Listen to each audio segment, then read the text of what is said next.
vähän oli surullinen toi mun leijutus.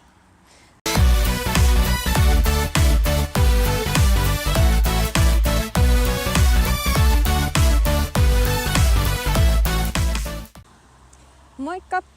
Uutta ratsa-esittelyvideo pukkaa.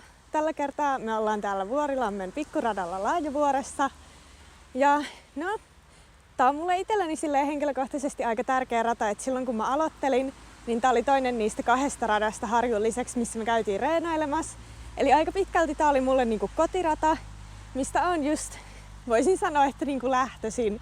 Että tätä on kyllä tullut niinku kierrettyä aika paljon ja täällä just reenailtuu ja näin. Nykyään tää on vähän erilainen siitä, mitä tää oli silloin alkuaikoina, mutta pääosin on kuitenkin samannäköinen. Et vähän niinku on väylät muuttunut ja joitain on jäänyt pois ja joitain on tullut lisää. Mut niin, nyt olisi tarkoitus katsoa, että millainen tää on tässä muodossa, mitä tää tällä hetkellä on. Tää on vähän huono keli tällä hetkellä, sataa vettä, jossain kohtaa tuli vähän räntää.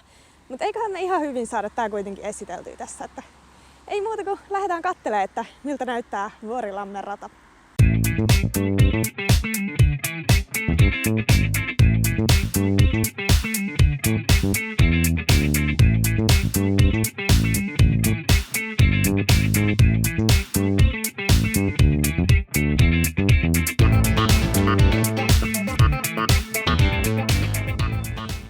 Okei, eli väylä 1 on tämmönen vähän reilu 50, käytännössä ihan suora väylä.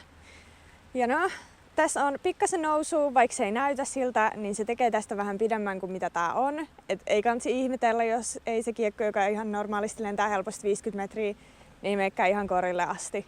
Mutta mä ajattelin lähteä heittää ihan mun perus keystonea tähän.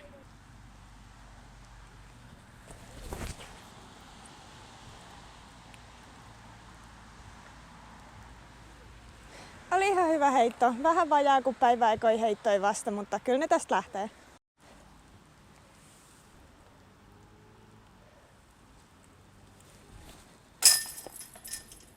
Sitten väylä 2. Tää on tämmönen kiva 40-metrinen, aika suora, joka tosin pikkasen menee tonne oikealle. Et tähän on aika jees heittää joko kämmentä tai sit semmoista perus pikkasen antsaavaa rystyheittoa. Mä lähden taas mun keystonella.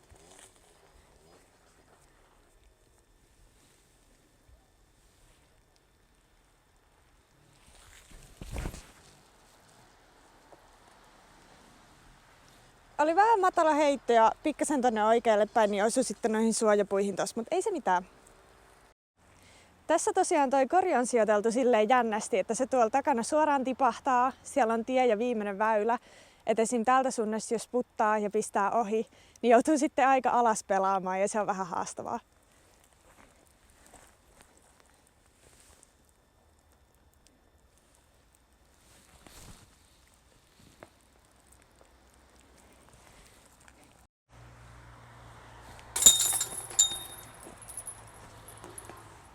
Sitten väylä 3 on tämmönen aika söpö pieni ylämäkiväylä, jossa herkästi tekee vielä lähteä hakemaan holaria, mutta se voi myös kostautua, jos osuu johonkin tyli ekan puuhun.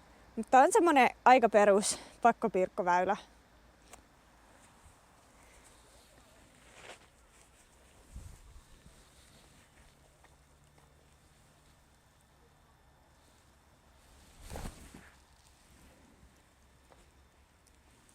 Vähän oli pitkä, kuten tässä herkästi käy.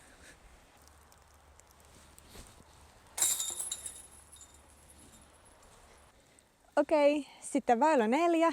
Tää on aika paljon pidempi verrattuna tuohon edelliseen. Ja haastetta tähän tuo etenkin se, että tässä on paljon nousua ja tää vieläpä taittuu vähän oikealle. No mä ajattelin, että lähdetään heittää vaikka mun aika alivakailta diamondia tähän ja katsoa, että jos tää onnistus.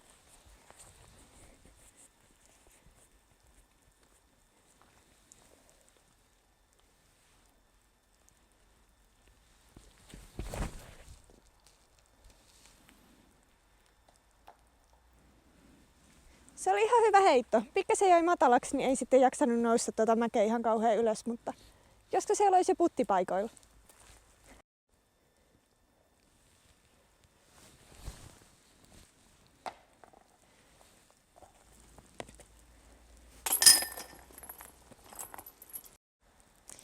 Okei, sitten väylä 5. Tää on melkein 70-metrinen, mutta tää kuitenkin tippuu sen verran, kun se korjaa tonne kukkulan taakse, että tää ei oo ihan niin pitkä kuin mitä luulis, joten voi lähteä ihan hyvin pelaamaan pelkällä putterilla.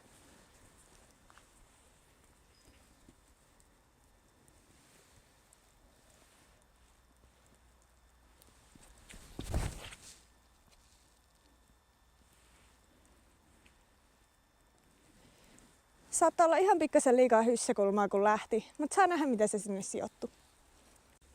Tosiaan oli pikkasen liikaa hysseä tässä mun heitos, niin päädyttiin pikkasen sivuun väylästä, mutta täältä pystyy jo vähän hakemaan puttia.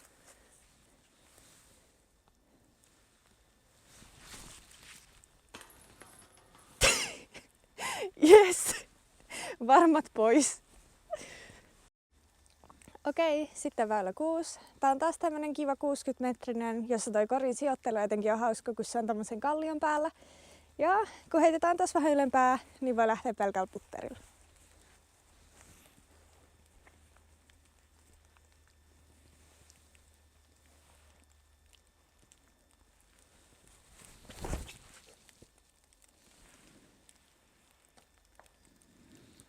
Linja oli heitos hyvä, mutta pikkasen se jäi alas, mutta ollaan kuitenkin tuolla kalliolla, että sieltä pystyy ihan hyvin puttaa.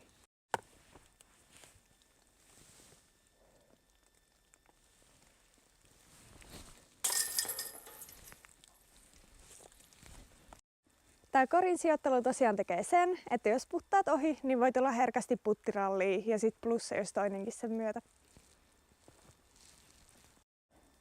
Sitten ollaankin jo väylällä 7. Tää on semmonen, mikä menee ekaksi suoraan ja sit pitäisi saada lopussa kiekko antsaa tonne oikealle jonkin verran. Ja se kori on sijoiteltu semmoiseen rinteeseen, että jos vaikka puttaat sieltä rinteen alasasta ja jos oot alareunaan, niin sä voit ottaa tosi mukavat rollit sieltä takaisinpäin. Mä lähden taas mun Keystoneilla.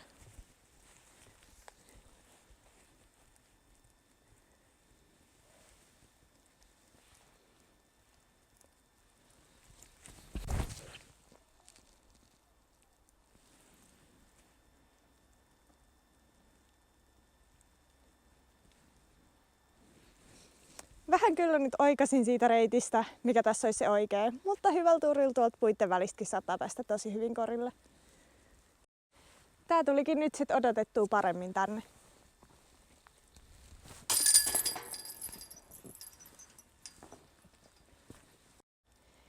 Sitten väylä 8. Tää on tämmönen aika lyhkänen pienen alamäkeen.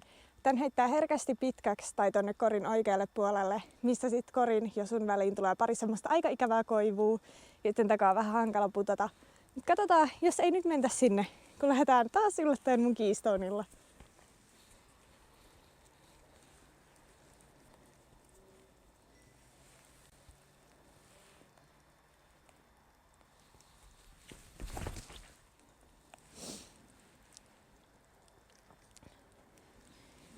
Heitto oli ihan hyvä, mutta linja ei kyllä, et eiköhän me olla nyt suoraan niiden koivujen takana. Tosiaan, vaikka kori ei ole enää kaukana, niin etenkin tää niinku korin lähempänä oleva koivu tulee tosi pahasti peliin täältä suunnasta.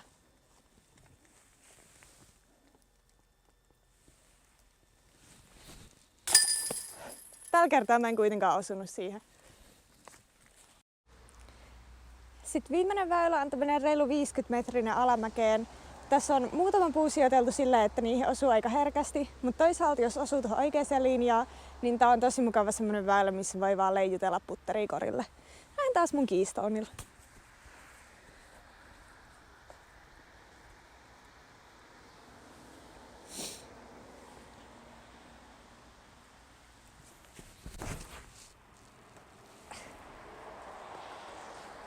Ja siinä oli nimenomaan se puu, mihin voi herkästi osua, mutta vaikka tonne tielle päätyskin, niin sieltä on yleensä aika avoin linja korille.